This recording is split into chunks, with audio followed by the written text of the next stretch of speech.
Hey guys, Scott here. If you're watching this video, it means you are very stupid or masochistic and enjoy playing solo queue in Dead by Daylight, or you're like me and have no one else to play with. So this is going to be a simple guide to give you all the information you need to bridge the gap between solo queue and playing with your friends. A lot of it is using UI elements and context clues to give rudimentary communication between teammates, and sometimes you have to make the decision that your other teammates are not doing to make the match flow better. And it's kind of hard to say without giving examples of what I'm talking about. So I thought it'd be cool to just load a random solo queue match I had. I pretty much only play solo queue. I very rarely play with like one other person, but for the most part, I play almost all solo queue. And I just wanted to go over a match and sort of review it as it's happening, because I think that's the best way to kind of give information with actual examples as the thing is happening, rather than just give you text and say, do this. It's not quite so simple. Step one, when you load into a match, as a solo queue survivor, look around you. If there are teammates near you, run away from them. Step one, spread out from your teammates. Don't be near your teammates pretty much for like 90% of the entire game.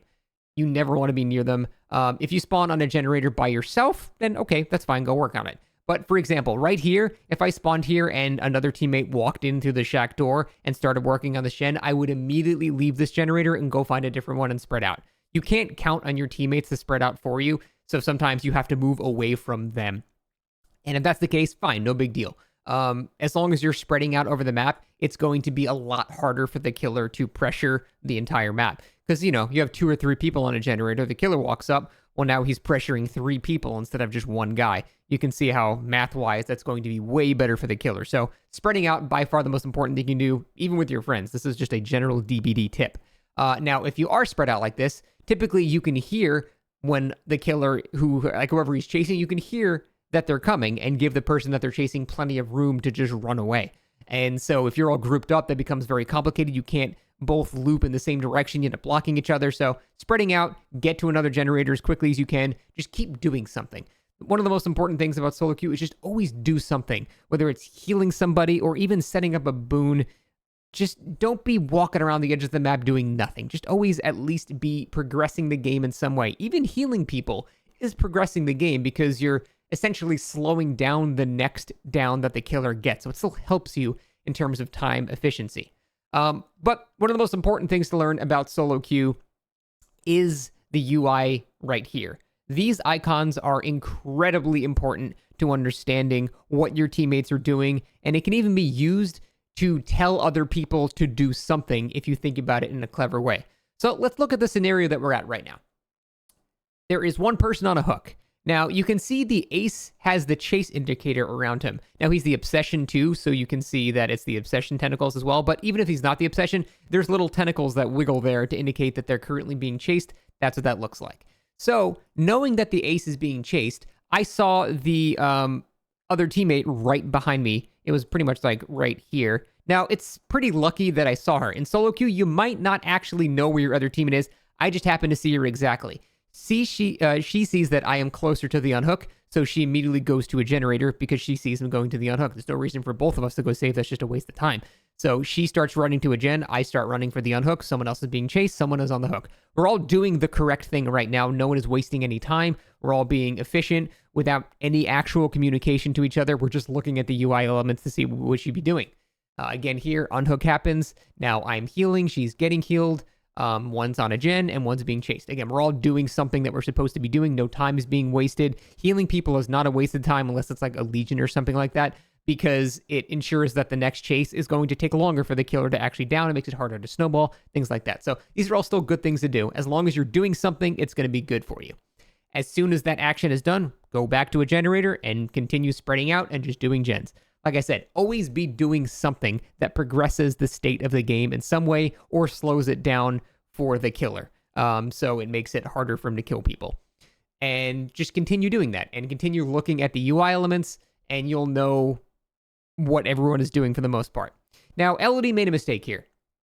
At 5 gens, you should not be grouping up on a generator like this. It's not the end of the world if you do. I'm just saying it's not the efficient thing to do. If there's like 1 generator left, then sure, I think going 3 to a gen is perfectly fine, because it's the last one. It doesn't matter anymore.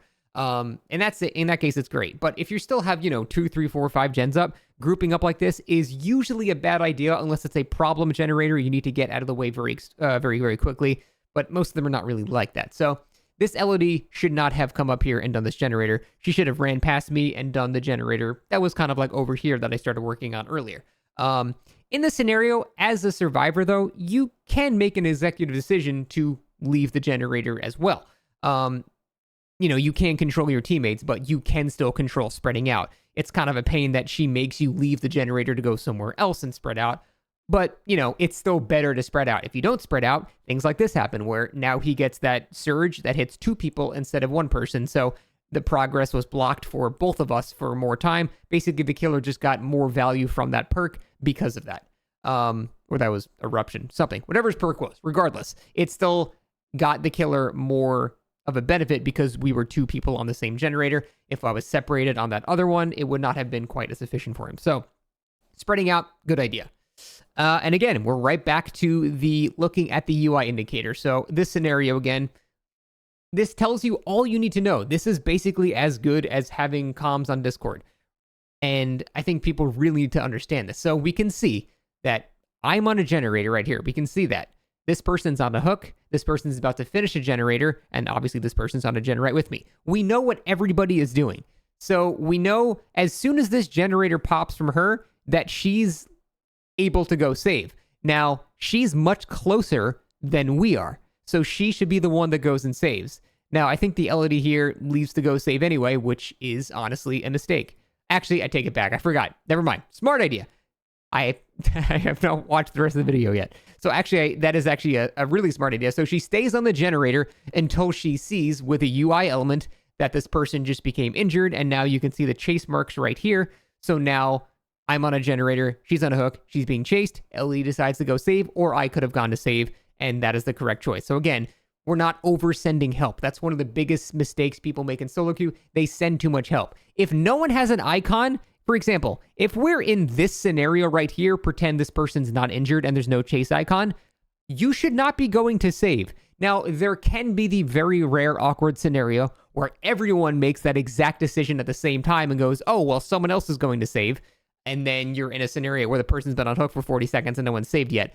But most of the time, in fact, almost all of the time, if you have 3 people with no icons and someone's on a hook, you're going to see an icon appear on someone's screen at some point. Someone's going to realize that, hey, okay, those people must be going for a save. And the best part is, even if that's not the right call at the time, if someone works on a generator during this time, it sends communication to your other teammates. It says, hey, I'm not going to save. You go save. I'm doing a generator. And so it still ends up being beneficial in that way because you don't want to send 3 people going for the same save. And I think people need to realize that being on a hook for 40 seconds, not a big deal. You don't have to immediately unhook somebody as soon as they're hooked. In fact, if the killer's tunneling, the safest place that survivor can be is on the hook. They can't be killed on the hook until the entire timer elapses, which can take a very long time. So typically in this scenario, if we have no generator icons, again, this is very clear what needs to be happening now, but if we don't have any icons, then stay on a generator. Just go to a gen for 10, 15 seconds and see what other people do. If you see them also get on a gen, well, now we're in that scenario where, okay, shit, everyone's doing a gen. Someone does need to get off and go save. And that establishes communication. If you continue to see that nobody is on a generator, chances are that one of them is going to save.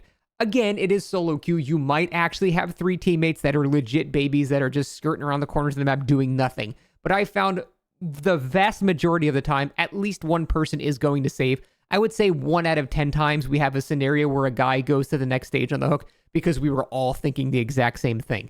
But for the most part, it's so much more efficient to just stay on a gen for a little bit just to see what your other teammates are doing first.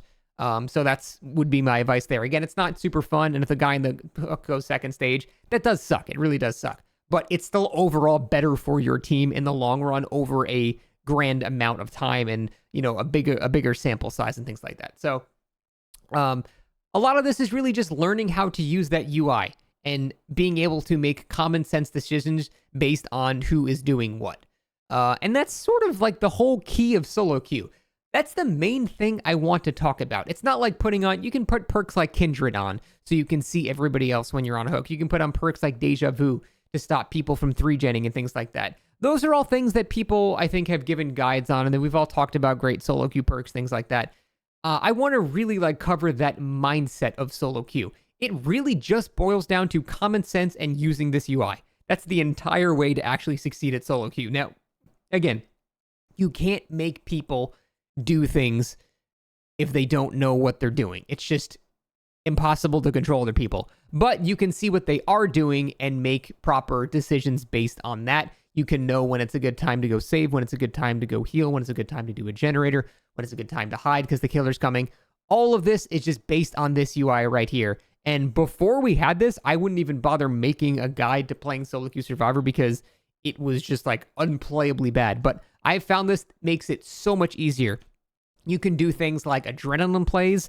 You can, see when a generator is about to pop. And while that's happening, you can run toward an exit gate. So as soon as that gen pops, you can immediately start opening the exit gate as if you're in a Survivor with Friends, have a 15-second gate from the generator finishing to that. This UI system is so important and vital to understand and act properly with that I can't really have any other better advice than that. So I just want to go over this example here again. I think the best way to do this is with examples. So here I was doing exactly what I talked about. This person's on a hook and he's got maybe 25 seconds left. He's going to die otherwise. And I'm still sitting on a generator because this guy's getting chased, but this Elodie is not doing anything. She's not on a gen. She's not healing. She's not bringing a totem. She's not body blocking. She's not doing anything. So I'm staying on the gen, even though the guy's going to die in 20 seconds and he's pretty close to me. He's probably a 10-second jog. I'm still staying on this generator because I just would have to assume that Elodie is not on it. But unfortunately, I still don't see her and she's going to die in 10 seconds. So, we get to a scenario where I end up running up and then I see her finally. So she was going for the save. I had the right initial mindset, but it's solo queue. You can't always trust your teammates to do the right thing. So I made an effort to run halfway there to say, okay, I'll do it if I need to. But then, she goes for the save, go right back on. They're healing. I'm on a gen, one guy being chased. And again, we're all doing something that we should be doing. That's really the goal. That's the whole goal for this whole system, for the whole thing of solo queue, is always make these icons something. Always have an icon next to your name at all times. That is probably the most important thing you can do. And when you don't see an icon, you should assume that person is going to an icon, if that makes sense. If they're a blank spot, it means they're probably going to save or they're going to a generator or something like that. And then use context clues and common sense from there to make out what you need to do. So the basic steps: spread out as much as possible until the last generator. Use the UI for context clues to know when you should go save, when you should stay on a generator, when you should let people do other things. And also use the UI interface to tell people that you're not going to do something. If you get on a gen, it says, hey, I'm not going to save.